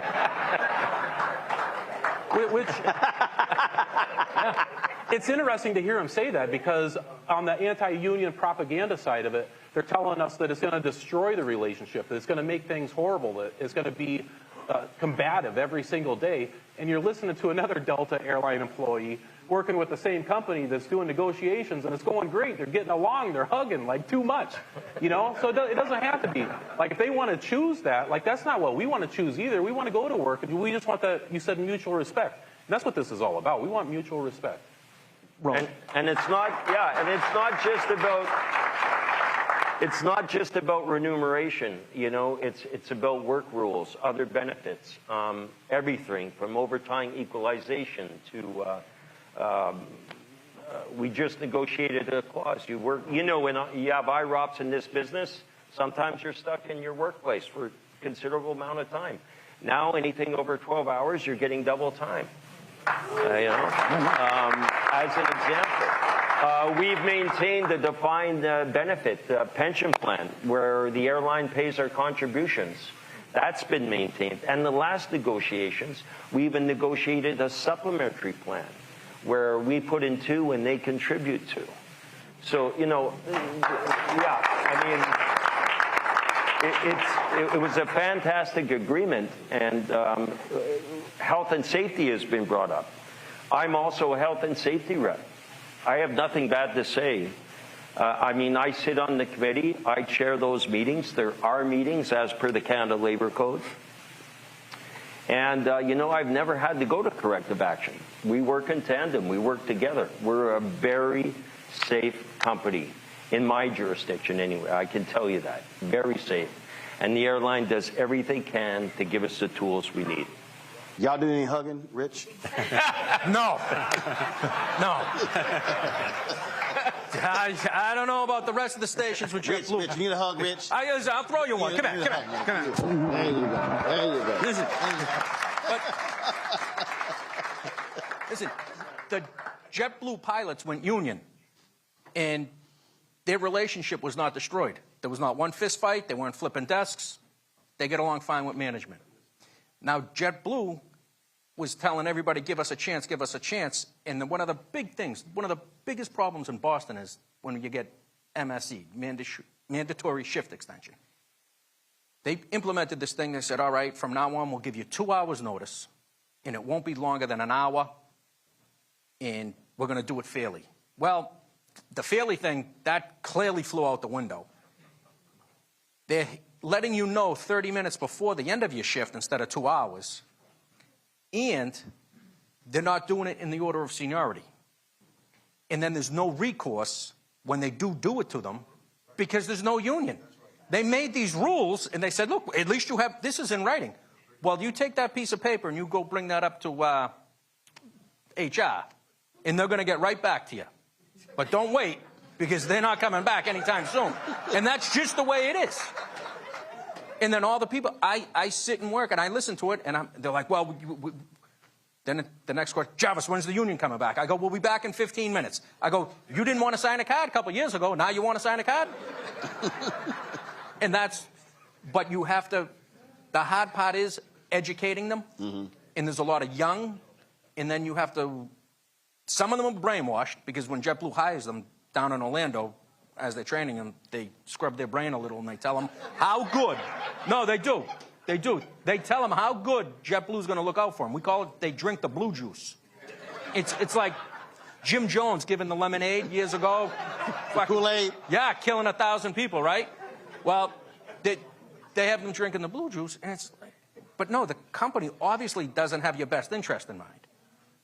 They're there, but a lot of the managers and supervisors, they just turned down being managers and supervisors, especially in Boston, because they went back to work on the ramp as regulars because they got lied to, too, by upper management. And they really did. They were better off making, they made more money working on the ramp because they were screwing the supervisors. And that's why the whole system, especially in Boston, it's not only sideways, but it's upside down. It's just, the whole thing is wrong. See, the thing that jumps out at me, and this is, it's really interesting when you look at, again, culture and mindset in this country. And the reality is, when you look at the places, you take a Chick-fil-A, you take some of these other companies, when you look at these employee surveys, companies that typically take care of employees, treat them with respect and dignity, provide benefits, lowest turnover, least drama, highly profitable. And but when you look at what JetBlue tried to merge, what was it? One of those Spirit. Tried to merge with Spirit. And when you look at a lot of these companies and they're having difficulty making money, things along those lines. And when your relationship is crap with employees, they're not trying to help you out. They're like, nah, the hell with you, because you haven't treated me well. And so when you listen to that relationship, or even some of the other negotiations that have taken place, is that when you say to the folks at your shop, guys, there is another way? Well, I was assigned, because JetBlue had a deal with American Airlines, a code share. I was assigned to go down to American Airlines a little over a year ago, and I had to go in their office, and they showed me on their computer how to use their computer system so I could track the JetBlue bags, and they had a guy going to us, so we did the bag swap. And it amazed me. My first day in there, their first assignment at American Airlines is when they're getting their lunch break. I went back over to my break room. I told everybody, they didn't believe me. I said, tomorrow I'll take you down there. I said, the first thing that they get is their lunch break assigned. At JetBlue, there was no lunch break assigned in Boston. Some days you didn't get a lunch break, and then, well, you got plenty of downtime. Or you might get a lunch break 8 minutes into your shift, or the last 30 minutes of your shift. Well, that's the people on the ramp. The guys in the bag room, guys like me, I do the transfer bags. But the people working the ramp, they're probably not, 85, 90% of the time, they're not getting a lunch break in the middle of their shift. They might get a shot at the vending machine or the bathroom, but they're going to have to leave their team shorthanded. But they're not sitting down heating something up at the prime of the night. And then a lot of the times, when somebody's already picked up a shift and they're doing a double, and they're working the next morning, now it's 9 o'clock at night, they'll come out and tell them that they have to stay another 4 hours. So the guy's going to be working, 23 hours out of the last 26 hours. And that's clearly not even legal, but no, you got to do it. It's not our fault you picked up those hours. Well, it's your fault you're keeping me here, because it's run short. We're short-staffed. Mm-hmm. And then as soon as there's a little weather, flights are delayed. Next thing you know, you need more bodies, because you skeleton crew at night. Now your mandatory shift extension, and 40 people. So do you not think, because of 2 years ago, do you think that JetBlue workers, well, the ones who actually are still there, right, are far more motivated to turn those cars in and get it done this time? Oh God, yeah, yeah, definitely. But there's still there's a very, very small percentage that are, I think they've been lobotomized, between me and you. They're not coming around. There's no. That blue juice is taking total effect. Yeah, you could listen. They could get run over by a plane and they'd be fine with it. They don't. JetBlue has their back. They really believe that. Wow. You think you want to jump in? Well, The one thing that we hear over and over is quality of life work rules. We just went through, like talking about, first of all, the lunches. At the unionized carriers, in their contracts, they've got it written in their contract that you get your lunch between the 3rd and the 5th hour. It's not says, yeah, it's 4 hours. If you go past 5, you can file that you're going to be paid for that lunch if you don't take it within 5 hours into your shift. Yep. Damn Canadians. That's those Canadians. And the contracts at United and American and the other ones here in the United States, they have it as well. And some of the rules might be a little bit different, but you're not getting your lunch at the very beginning or the very end. And if you do, there's just a little show of respect. It's not going to break the bank that says thank you for taking your lunch at an inopportune time. The other part is we just go through the holidays and we watch, like United. I know their contract. I was talking to a guy that works for United. For our holidays, obviously we fly on holidays as well. So there's 10 holidays. At Delta, you can either float the holidays throughout the year for some other day, or you can get paid double time on that day if you choose to work it. At United, you can choose to float that day throughout the rest of the year, or you can choose to work it, but you get paid double time and a half. Like there's no reason that we have these work rules that lag the rest of the industry. And part of the problem is that our coworkers just don't know all these benefits that the union contracts gain them. It feels like on holidays, like, you know how you go to a slot machine and you hit the bonus and it just keeps racking up money? Like that's what the union contracts are doing with their work rules that they mention in there to get extra pay. And at Delta, we're busy sticking the quarter in and pulling the trigger one time, getting one spin out of the deal. So it's all these shows of respect. It's the quality of life. It's having everything that's defined that you can get, look at a book and see exactly what's going to take place. That's worth maybe not a dollar amount, but it's worth a lot in security, peace of mind. If there's one through line, this show, previous show, and my goodness, even when I talk about all the stuff we did during this election, it's just the number of people, you hear the phrase, when you don't know, you don't know. And it just requires a constant state of education for folks to understand that they're missing on a lot of stuff. And if they would just listen, get educated, read, and understand, then a lot of the complaints, there's a way to fix those issues. Except in Canada, y'all are correct. Management probably brings y'all birthday cakes. Yeah! Yep!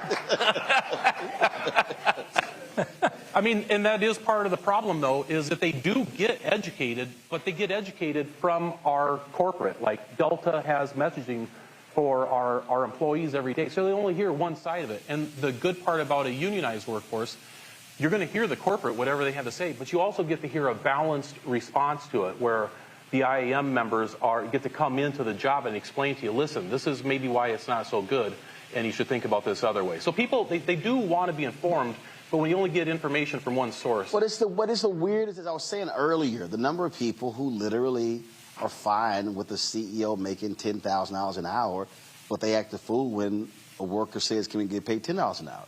I can apply this. I mean, how many fans out there will bitch and moan that their favorite NFL player is holding out for better contract, and they're like, man, get back on the field. The owner's a billionaire. Yeah. And this is, I had folks with Black Census Lab. This was a few months ago. They had their survey. They did a survey, 211,000 African Americans.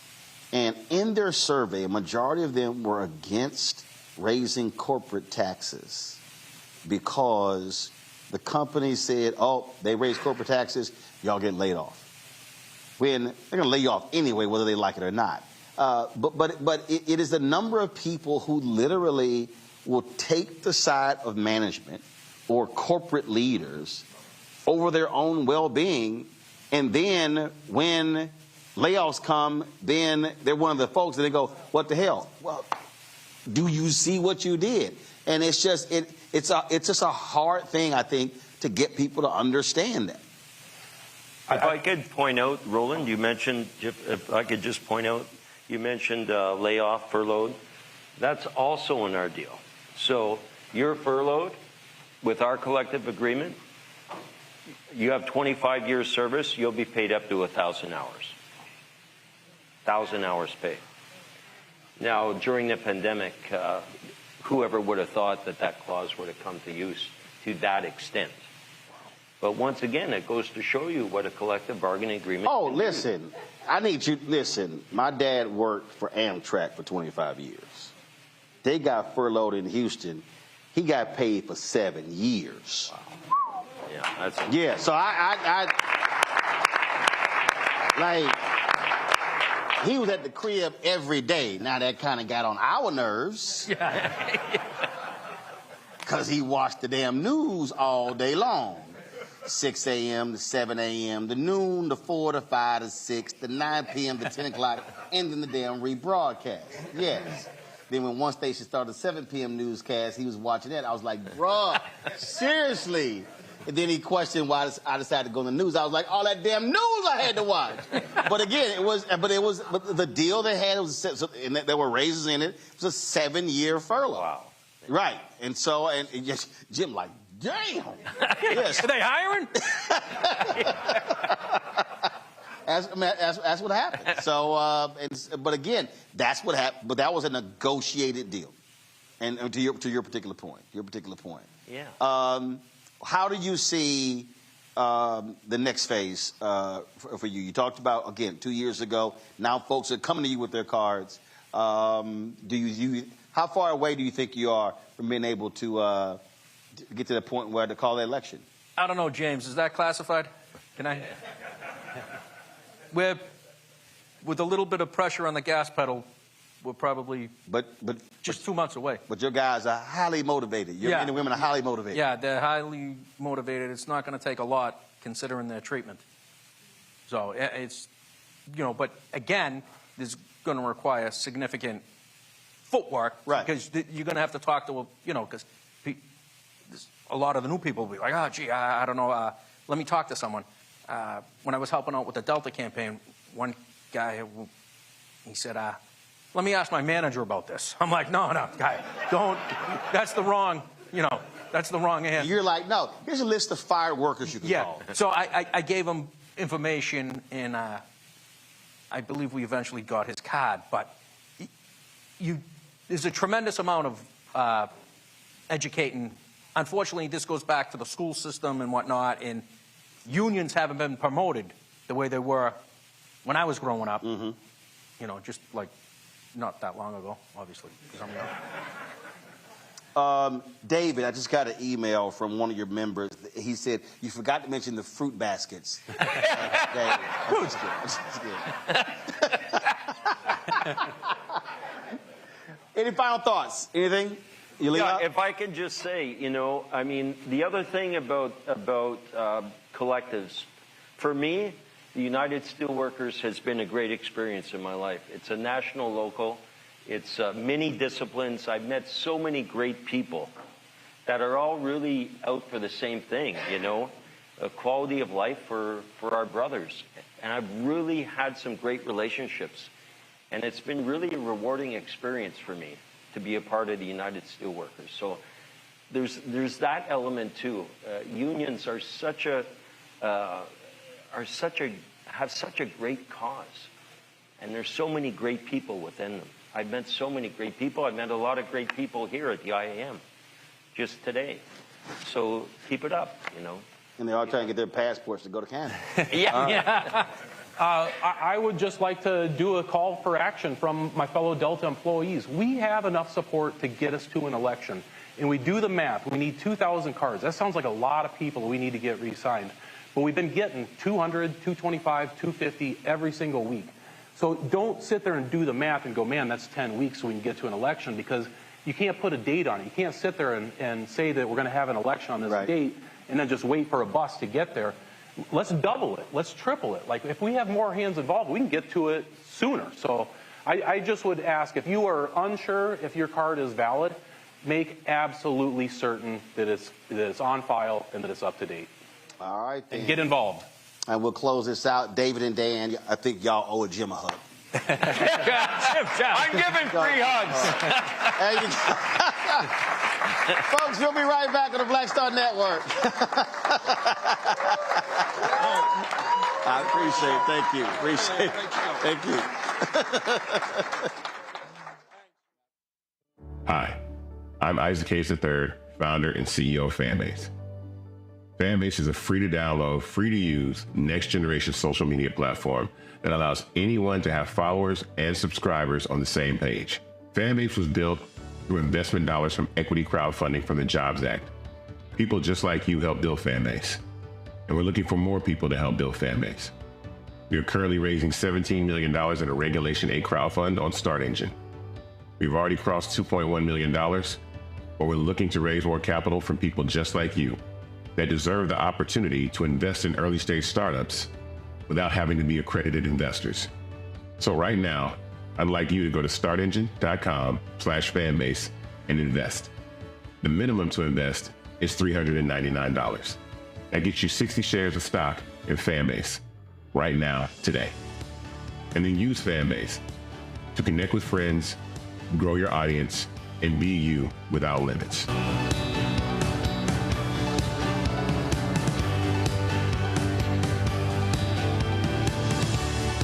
Hatred on the streets, a horrific scene, a white nationalist rally that descended into deadly violence. White people are losing their damn minds.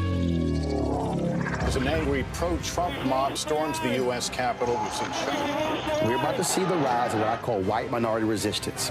We have seen white folks in this country who simply cannot tolerate black folks voting. I think what we're seeing is the inevitable result of violent denial. This is part of American history. Every time that people of color have made progress, whether real or symbolic, there has been what Carol Anderson at Emory University calls white rage as a backlash. This is the rise of the Proud Boys and the Boogaloo Boys. America, there's going to be more of this. Here's all the Proud Boys, guys. This country is getting increasingly racist in its behaviors and its attitudes because of the fear of white people. The fear that they're taking our jobs, they're taking our resources, they're taking our women. This is white fear.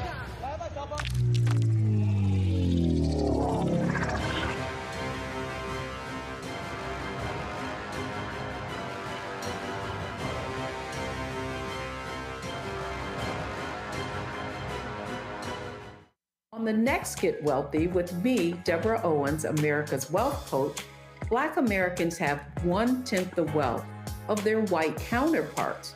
But how did we get here? It's a huge gap. Well, that's why we need to know the history and what we need to do to turn our income into wealth. Financial author and journalist Rodney Brooks joins us to tell us exactly what we need to do to achieve financial success. You can't talk about why we are, as black people, where we are, unless you talk about how we got here. Bridging the gap and getting wealthy, only on Black Star Network.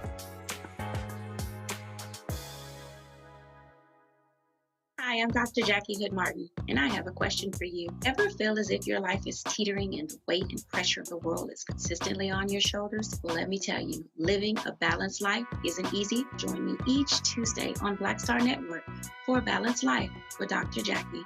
We'll laugh together, cry together, pull ourselves together, and cheer each other on. So join me for new shows each Tuesday on Black Star Network, A Balanced Life with Dr. Jackie.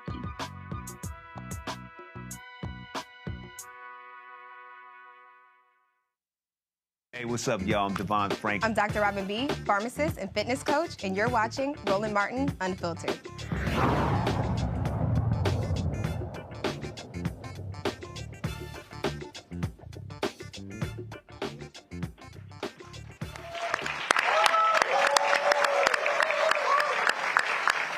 All right, folks, welcome back for our final segment. Again, we're at TWA Hotel here at JFK Airport, here with IAM.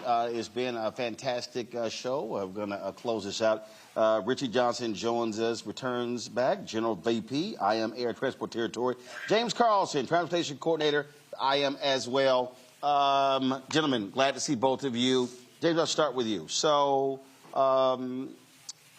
last segment, we heard Dan talk about, again, getting folks to return those cars. But so just explain the system. Like, how does a person know when they sign, when it expires, how are they notified? Is it a text message? Is it an email? Are they told in person? How does that work? So, Roland, and thanks for having us on. And we do everything. So you know, we have all the data at our headquarters, and what we do is every single week we look at what cards are expiring, and we text message those folks. We send a letter in the mail to those folks. We phone bank those folks. Sometimes we even get in our cars and house call those folks. We send that information to the inside committees who, and I just have to say, you know, and they don't get enough credit here, is that these workers are very brave and courageous, and they care deeply about their workplace and their coworkers, and that's why they're doing this. But because they're doing two jobs. That's correct. It's two jobs. It's their job, and then it's their union job. It's incredibly difficult, and carriers that union bust will take workers who are very effective at talking and educating their coworkers, and they'll put them in a different job assignment, and they'll, you know, sit them by themselves somewhere, or they'll harass them and target them sometimes. But they have a federal right to do what they're doing. This is protected under federal law. You can talk about the union. You can sign cards in non-work areas during non-work times and talk to your coworkers. It's not wrong. You can't get in trouble for doing it, and it's going to benefit you and every single person that you work for to have a voice in your career for your family. And it's 45 cities? Yeah, 45 cities from San Juan, Puerto Rico to Anchorage, Alaska, out to Honolulu, Hawaii. So, yeah, it's a pretty big undertaking. But listen, there's nobody in the labor movement that has done what these workers have done. And at JetBlue, too. 20 years, and they got to an election. That is great work. So it's funny you talk about folks removed from one job going somewhere else. I think about Renault Robinson. He of course founded the Black Patrolmen's Union in Chicago. They hated him so much they assigned him to patrol an alley. Yeah, well, and they would drive by every hour to see if he was standing right there. And if he wasn't, because the whole goal was to fire him. And so they tried everything to get that brother out. But he was like, okay, fine, I'm gonna walk this damn alley every single day. And that's what he did, but he never gave up. And that's what these workers aren't doing. They're not giving up. And this is about really sometimes we like to classify people. You know, you have politics that's going on. You have, you know, racism. You have gender-based divisions that you know are trying to be brought out. This is a worker. It doesn't matter who you supported in a presidential election. It doesn't matter who you love. It doesn't matter what color you are. And that's the great thing about the union movement, right? We're everybody and we're together. And that's the key to this, is workers to raise their consciousness and know what is possible, right? You don't have to go to work a flight attendant once told me this. She said, when I have to go to work at Delta Airlines, I have to become a different person, because she was scared to be targeted. She's saying, when I talk about the union, and she never gave up. To this day, she still does it. But that's what these workers are for. They're forced into a situation in which they can't relate freely, and they're inundated with messages and inundated with fear and risk. What the union buster does is get the worker to believe that joining a union will risk more of what they have at work than not joining a union. That is the goal. Richard, was also that, I think, again, when you try to get people to understand this, corporate execs, they negotiate their deals. Of course they do. They negotiate salary, stock options, time off. I've seen deals where they negotiate how many hours they get on the corporate jet.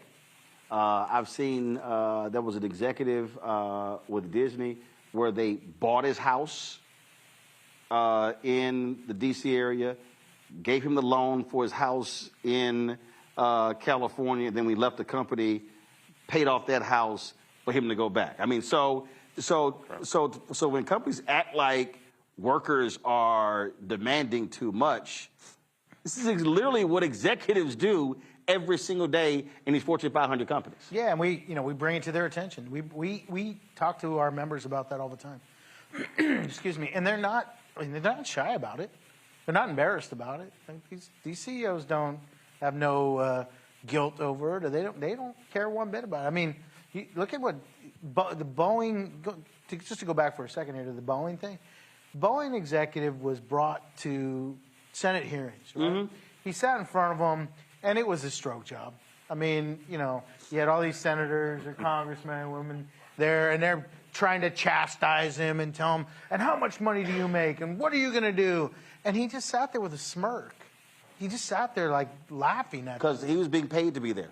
Well, that and by the way, you can't do anything about it. Right. Like you can sit here and slap me on the hand. You can sit here and chastise me and pretend I'm a bad guy and tell me you better do this or you better do that. But what are you going to do? And the answer is they were going to do nothing. Boeing is one of the only aircraft manufacturers in the world. There's two of them, right? Airbus and Boeing.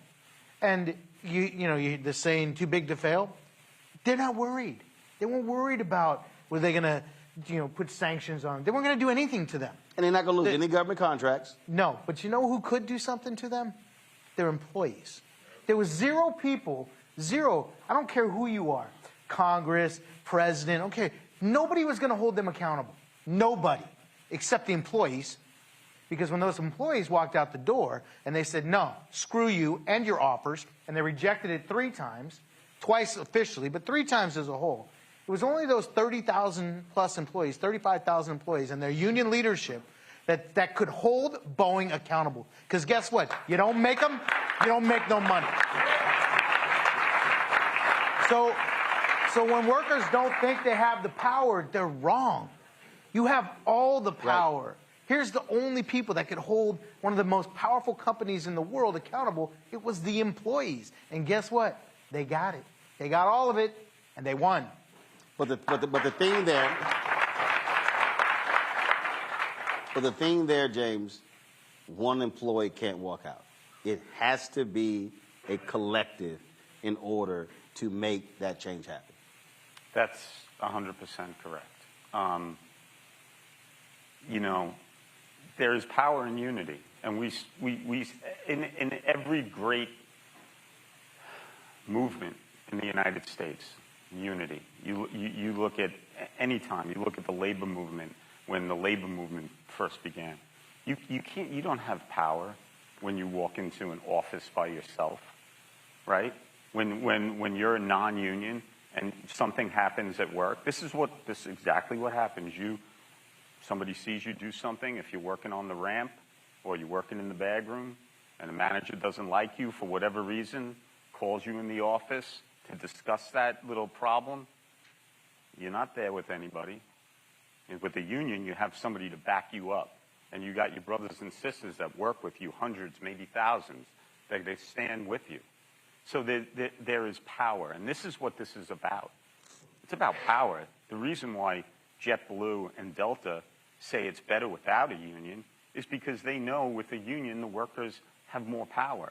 They have the right to say, no, that's not correct. You're violating my agreement. And that's done together. All of this, look at the room. We travel together, and we are going to stand shoulder to shoulder with the JetBlue workers and the Delta workers and any worker that wants a fair shake and protection and rights and dignity on the job.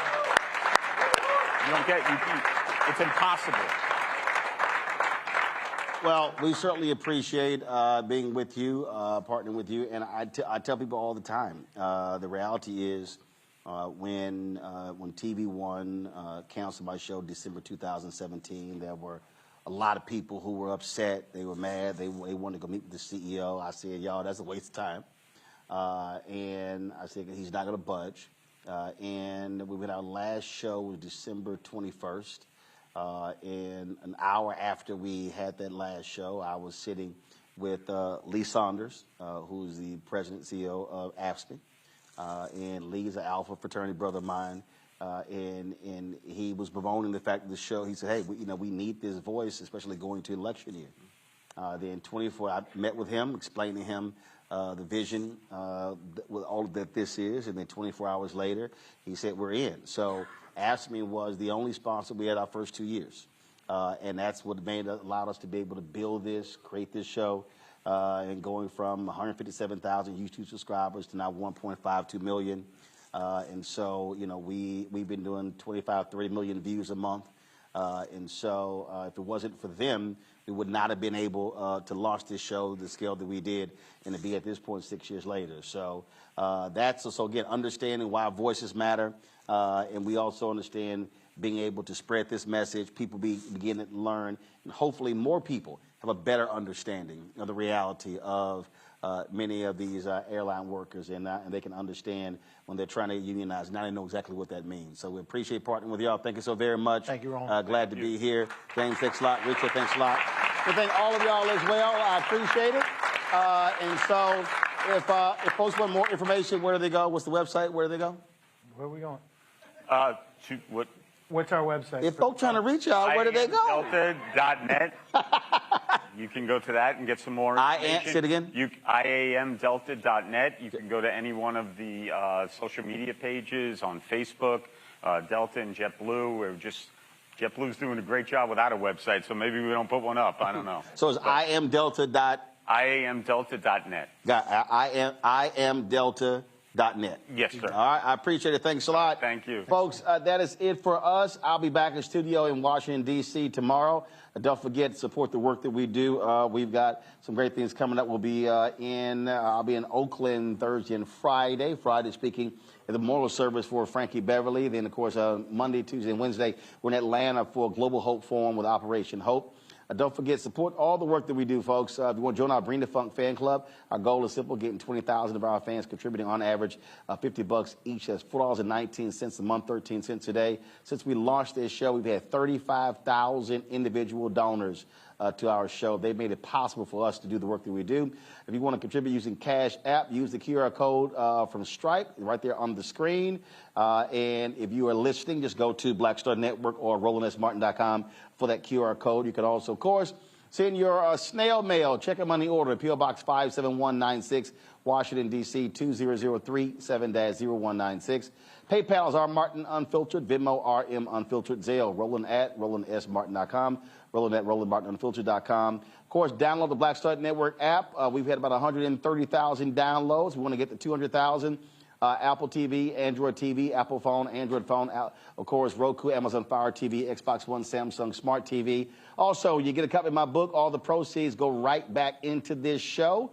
Of course, White Fear, How the Browning of America is Making White Folks Lose Their Minds. Available at bookstores nationwide. Of course, Target, Barnes & Noble, Books A Million, BAM, and also get the audio version Audible. Yep, I did all the reading as well. And of course, you want to get your gear for the show. I see whose brother came in here with a sweatshirt on? I see you. I saw you with your sweatshirt. There you go, sweatshirt. There you go. All right, stand up. Stand up. Hey, Henry, get a shot of him. He got his gear on. So turn around so face the camera. There you go. My mom just texted me. She needs I voted for the black woman. Oh, so you say it again? I said, my mom just texted me. She said, I voted, don't blame me, I voted for the black woman shirt. Y'all want to get that shirt? Just put it up right there. Go to Roland Martin. Go pull it up. That's right, RolandMartin.creator-spring.com, RolandMartin.creator-spring.com to get your shirt. Don't blame me. I voted for the black woman.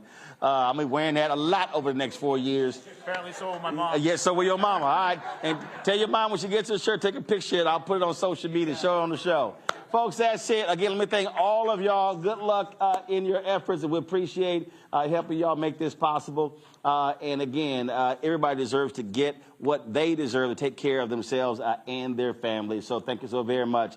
Folks, y'all know how I was in the show. I'll see y'all tomorrow. Holla!